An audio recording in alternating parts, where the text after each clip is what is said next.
السلام عليكم ورحمة الله وبركاته. موضوع يعني يمر به الكثير من الأخوة المشايخ ومن الأخوة العقال ومن الأخوة الذي فيهم نخوة وغيرة وقبيلة وحمية. مثلا يعني بعض الناس بيحدث له قضية ثأر أو قضية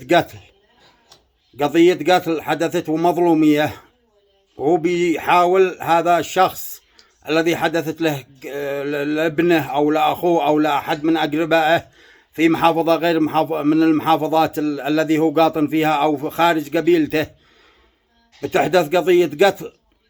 يقوم هذا الشخص يلتجي مثلا يروح لشيخ أحد المشايخ المعروفين من أبناء اليمن، ووصل له وقال: يا شيخ أنا داعي وجهك وأنا داعيك أن توقف معي وأن تتابع دولة وقبيلة لنصرتي كوني مظلوم، اعتدوا على أخي أو على ولدي أو على أي أحد من أفراد أسرته.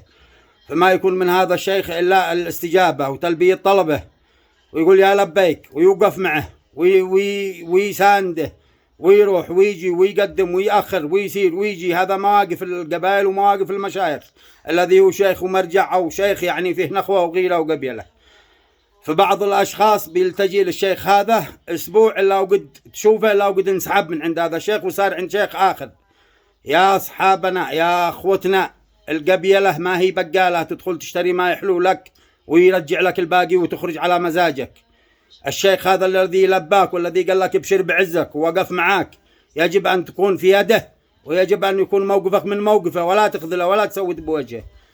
ماش توصله وتترجم عنده وتقول له يا منعاه يا لبيك ووقف معاك لآخر الشيء يومين ثلاث وما عجبكش الموقف وصرت تطعنه من الخلف.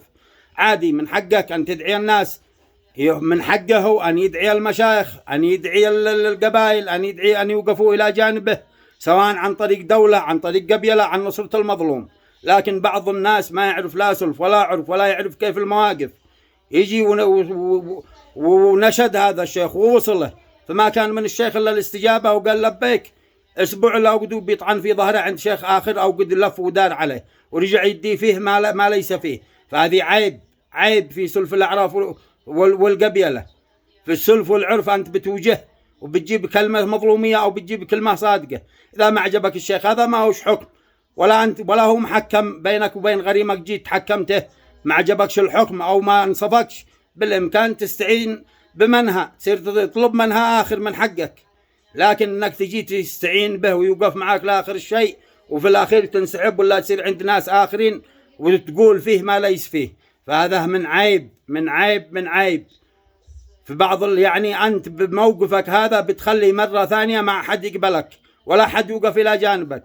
ولا من المفترض إن ما يلبي شيخ إلا يلبي شيخ عزلتك، هو الشيخ الذي بيدعي المشايخ الآخرين، سواء لنكف سواء لموقف سواء لبديع عند القبائل، ما بيستجيبوا للمشايخ. لكن هو استجاب لك من باب النخوة، من باب الشهامة، وكونك ما أنت متواجد في محافظتك أو في قبيلتك، أنت خارج المحافظة، وهذا الشيخ متواجد ولباك من شهامه وقبيلته. فلذلك الذي بيعصدوا السلف والعرف ويعصدوا مثل هذه المواقف، خليكم على موقف واحد، لأن اليوم أنت عنده بكرة ما حد بايقبلك. والسلام عليكم ورحمة الله وبركاته.